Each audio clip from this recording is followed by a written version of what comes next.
Hi, Ashley with Amare, back for another video. So today we're going to talk about something that you guys all ask and get wrong at the same time. When you should start coming in to get your lymphatic massages done. So first of all, let's talk about, let's go to the extreme. You got surgery in Miami, right? And we are in a surgery center, and then we're in a recovery house, and we need to do something to, get the fluid out. Well, a lot of times it depends on your care. So this is a tricky topic to talk about because yes, you should start them as soon as possible, but also you want to go by your doctor's orders. But what happens when your doctor tells you, oh, you don't need lymphatic massages? Why do they tell you that? What is that? It's because they don't know. Because they think it's the extreme that we're going to talk about. That's why they say you don't need them or they're not necessary, when they actually 100% are for your healing, to prevent fibrosis, to make sure that all your things are healing properly, to get the swelling out, and to make sure your results are the way that you want them, and you don't wind up with trapped fluid for 5, 6, 7, 8 years down the line, still with that fluid inside of you. So again, the extreme. Went to Miami, got surgery, had the surgery done. You're either staying at a recovery house or you're staying somewhere close to the doctor so that they can, check up on you.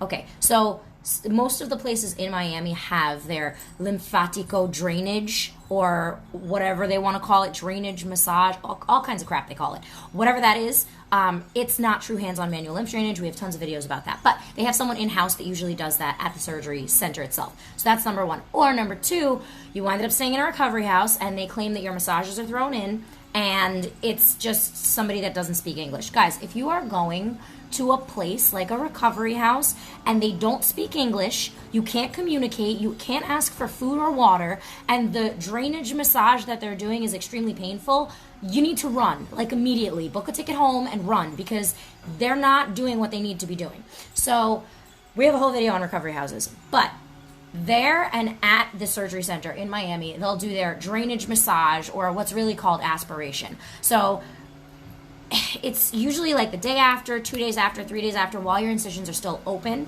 where they'll stick a needle in you and try to suck fluid out, or they'll just push through your stomach and all that blood comes coming out. So we have a video on that and why that's not good either. But it's more so when you are fine and you're not really that swollen, or you are swollen but you can manage and you can try to make it home, and then they send you for those massages and they tell you, oh, you have to start right away, and you got to get 2 of them a day, and you got to get 3 of them a day, and you got to get them every single day for 7 days. We do consecutive sessions, that is correct, yes, but getting fluids taken out of your body twice a day like that is not safe. You will leak a little bit sometimes, your incisions will weep, but that's not drainage. None of that is drainage. Go watch the rest of the videos for that. But how soon after should you start? So the doctors in Miami will tell you, start immediately, 2 times a day, right now. I mean, you want to start immediately, but you want to get true hands-on manual lymph drainage done. And now, immediately is not the same day. Immediately is not even the day after. As soon as you can. So with lipo, it's usually 24 to 48 hours after. With BBL and lipo, same thing, 24 to 48 hours after. With a tummy tuck, if you have drains, if it's more intense, it's usually about a week after, or when you get your drains out. How long should drains stay in for? Anywhere from 5 to 7 to 10 to 14 days, depending on your situation. The golden rule is, if you're draining in that drain under 25 cc's a day, if you're only emptying it once a day and it's under 25, then you're probably going to be able to get your drains out. But a lot of doctors won't take it out before that period. So drains do affect when you can come in for a massage, but they don't affect the massage itself. We can work on you 48 hours after with drains. Now, why can we do that? Because your body is sucking the fluid back. We're not pushing it out into your drains. That is blasphemy. That is also extremely dangerous, and no one should ever be doing that, ever. Your drains are there because your doctor put them there and they're having their own function. What we do is not affecting your drains at all. If anything, it's making you get to that under 25 cc's easier, because instead of your body forcing things out through an open hole, it's sucking them back, using that material and peeing out what it doesn't need as far as fluid. So that helps a lot. But what's in that drain is not lymph fluid, guys. When it's that clear fluid, that's lymph fluid. But when it's blood, actual red, that's blood. That's why they put the drains in, especially when you do a tummy tuck or a muscle repair or some really deep, intense lipo. They don't want you having internal bleeding. So they put the drains in so that blood can come out, so it doesn't stay inside of you and it doesn't become black and cause problems. That's why you have that. Draining a lot through those drains is normal, like I said, up to the first 2 weeks. But again, with the massage, we can still do lymphatic drainage and get your swelling down while you have your drains. So let's say you don't have a doctor that's telling you when to do these things. Let's say you went to 305 or New Life or Spectrum and nobody's calling you back, or you can't get in touch with anyone. Let's just say you don't have a doctor. That's where we come in. So you call us, and it's not really a time frame thing. It's more so how you feel. So golden rule for massages: when can you start? As soon as you are comfortable. What does that mean? As soon as you can get in the car and get to our offices. That's also why we don't do in-homes, because it's not safe and it's a waste of time and a waste of money for you and us. So as soon as you can get in the car and travel and get up and move, you can come and get them, start getting them. As soon as you can get up and go to the bathroom and walk around the house and get that movement going and be okay, then you can come and get massages with us. And they are done consecutively, every single day in a row. I don't know why when I say consecutive, you guys are like, oh, so like twice a week? No. Monday, Tuesday, Wednesday, Thursday, Friday, Saturday, Sunday, Monday. 8 days in a row. So that leads me to how many do we need? So we know frequently we need them every single day, back to back to back to back. If you're doing lipo, it's usually just 8 sessions, because once we get the swelling out, your body heals and you're fine. If you have something a little bit more like a giant BBL and you had fat transfer to your hips and you had lipo all the way around, you may need a little bit more. Why? Because your body went through a little bit more trauma. So it's going to need a little bit more help getting the rest of that swelling out. Now, we never touch the BBL. No one should ever touch the BBL. Ever, ever, ever. We are not touching BBLs in any massage. Ever, ever, ever. No fat transfer, even to the boobs, are ever getting touched in any massage ever. If they do that, they're screwing up your results, and run. So with a BBL, we don't ever touch it, but you are going to have severe swelling in your legs and your pelvic region, your pubic bone, your lower abdomen, and you're going to do lipo, so you're going to have swelling everywhere else. So the rule of thumb is we start with 8. For something as simple as lipo, we start with 8. But if at the end of your 8 sessions, back to back to back days, if at the end of that you're like, okay, I still have a little bit of swelling, it looks light years better than it was, I'm still a little bit sore, you can always do more. We suggest doing another 4 days in a row, and then just let your body heal for a little bit. Because what we're doing is once that fluid is getting sucked back into your body and peed out, your body then has to heal all the tissue that fluid was in there for. And your body is not just going to get rid of fluid just because. It only gets rid of what it doesn't need. So as you're healing, your body is getting rid of that fluid and shedding it out because it doesn't need it anymore. Which is why we're doing 8 days in a row, because the quicker we get that out, the quicker we get the pressure off of your incisions, the quicker we get the pressure off of your tissues and off of your surgery area, so that that tissue can start healing and getting better circulation, and your skin can start reattaching. Because once the swelling is gone from this in-between space, your skin comes back and reattaches to the tissue, and that's how you heal faster. That's also why your incisions don't scar. We have tons of videos on that too. But that's why we do them like that. So if you ever, start with 8 and you're like, okay, like I still have some swelling, just do another 4. Now, an extreme case, let's say you had lipo, upper back, sides, ribs, flanks, lower back, and a little bit on the stomach, and then you had a full abdominal muscle repair and hernia repair, and you had a full tummy tuck or a body lift. So a body lift is not, like with a tummy tuck, we have a scar that goes from here to here. With a body lift, you have a scar that comes all the way around and then comes up this way and touches in your back. You're cut all the way around with a body lift, because what they're doing is they're taking off the excess skin and they're pulling from the bottom and pulling up. So what does that do to the body? Well, your butt is going to get flat because you're smushing all the skin up. And then let's say you want to do a BBL later, or they're doing a BBL, that's a lot of work. Something like that is going to need like 20 to 30 sessions, and it's going to have to be broken up in chunks. So how do we break it up? Well, we start with 8, and then we do another 4, and then you take a week, and you just heal, because your incisions have to heal. So after getting all of that fluid out of you, again, more videos on this on here, go look them up, but the fluid goes through your entire body.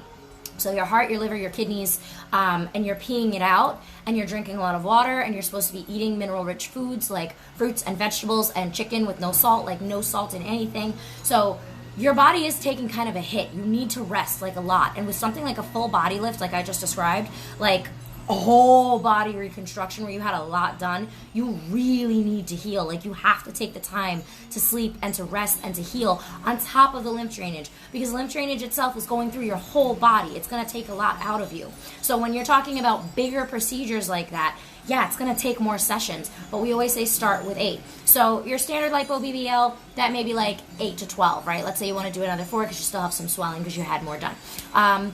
Tummy tuck is usually 12 and then like another 4, depending on how severe the tummy tuck is. A procedure like I just described, that's a full body lift, full lipo 360, lipo of the upper back and a BBL, and lipo of the thighs. That is something that's going to take a lot more sessions, but don't do them all at once. Start in chunks. We start with 8, and then we do another 4, and then usually after that you guys will do another post-op with me, and you'll come and see me, and I'll say, okay, this is how your incisions are healing, this is how your swelling is going, this is how your tissue is, this is how your results is. Let's take a break for a little while, schedule your next 4 for, you know, whatever days that we decide to schedule them for. But usually after 12 sessions with us, you will schedule a post-op with me and come in and see me if you still think you have fluid, and if you still think that you need to come in and see me, so that I can tell you what to do next and where to go, rather than just getting a million massages, which is something that people do. They go and get those drainage massages, and they get cut open, and they get needles stuck in them, and they get people raking through their body and wooden rollers and all kinds of crap, and they're doing it 6 months post-op, once a week. Guys, that is insane. Like, think about having fluid and swelling and pain in your body for 6 months because you're only going once a week, and you're not getting proper care. So you're just compounding all the fluid, creating pockets, making it hard, and sticking it in there. No. We want to get that stuff out of you as soon as possible. We want you to heal. So, to wrap this all up, when should you start? As soon as you're comfortable, or as soon as your doctor says you're allowed to.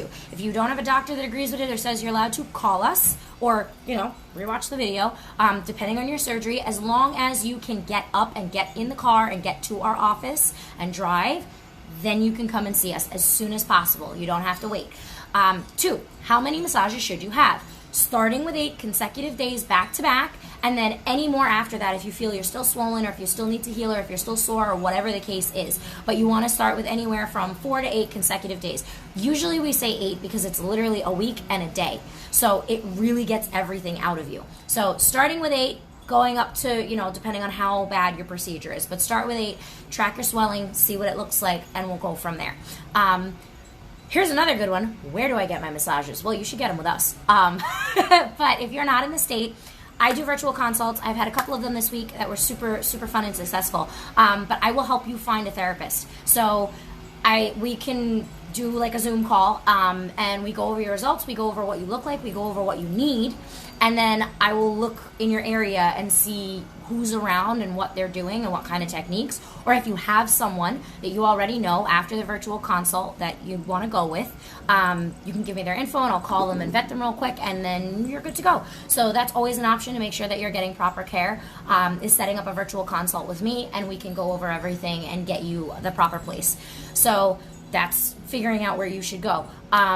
But what they should feel like, we've got tons of videos on that, of what true manual lymphatic drainage is, on, you know, what the proper care post-op is, and all of that. But starting is something that is up to you. Now, before all of this, pre-op. A lot of places don't do pre-op. We do pre-op. So obviously coming in way beforehand, way before surgery, maybe like 2 or 3 weeks before surgery, to get your faja, to get your supplies, to get on your food regimen, to talk about your oxys, your perks, your antibiotics, your autoimmune diseases, any medications you're already on, as well as doing a little bit of the hands-on lymph drainage to see how your body reacts to it and to feel what it feels like, as well as talking about your surgery, talking about your incisions, talking about your results, setting you up with the schedule. I cannot express this enough, guys. Do not wait until the last minute when you are in pain to schedule your sessions. We are going nuts right now with the schedule. We are literally booked out for like a week and a half, and it is impossible to get an appointment with me right now because I am completely slammed and booked out, and so are my girls that do the massage. We are completely booked end to end for the next like week. So please, when you are looking into this, and when you are looking at a place, schedule your sessions before your surgery. Do not wait till after surgery and then get mad at us because we have nothing available because you waited until a week after surgery and now you're in pain. So make sure you call beforehand if you know that you are going to do this and you're looking into places. Don't just look into them and then wait until your surgery and then afterwards get your sessions done. Definitely go in if they can for a pre-op, or at least go in and just get the lymphatic drainage done and see what it's like. Make sure it's true manual hands-on lymph drainage. Make sure it's gentle. Make sure they're not using incisions, because you can go to a post-op place and if you haven't had surgery and you just schedule a lymphatic massage and they look at you and they're Colombian and they don't speak English and they look at you and they're like, well, you have nothing, I can't cut you open. Well, then obviously you know that's not the right place, because any place that's doing true manual lymphatic drainage is going to do true manual lymphatic drainage. The end. Hands-on. And then you can talk to them about the surgery that you're going to have and what you want to do with that.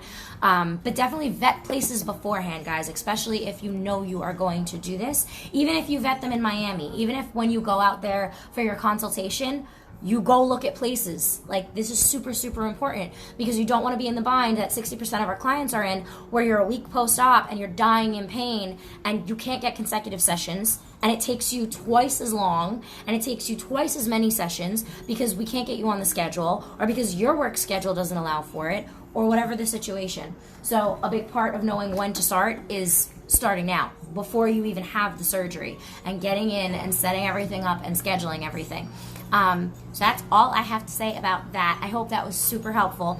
But like I said, start now. If you know you're looking into it, call places, check on them, start as soon as you can and as soon as you are comfortable. But it's more important to find the proper place to start with than starting super early. That is super, super important, because your swelling, good news, isn't going anywhere. Bad news, it's not going anywhere. So the better of a place that you go to, and it doesn't really matter how soon you start. We've worked on people that are 2 years post-op, and we have them on our feed. 2 years post-op with swelling that we can still get rid of in 8 sessions. And they're still, it's just a pain in the butt because you're still in your garment and you're still with your foams and you're 2 years out and you're like, why the hell am I still doing this? I was done with this already. So definitely, it's not too late, but also start now as soon as you can. All right, guys, this has been great. Feel free to give us a call to schedule or shoot us an email. We don't really get back to DMs that quick because we are so busy. And I know a lot of you guys think I'm the one getting back to your DMs. No, I work 60 hours a week with clients in the room. I'm not talking to anyone on Instagram, guys. I'm sorry. But you can call and set up an appointment with me, or call and set up a virtual. And the girls or whoever's on the Instagram can, help you do that. But give us a call. I will talk to you guys soon. I hope you have a great rest of your day. Bye.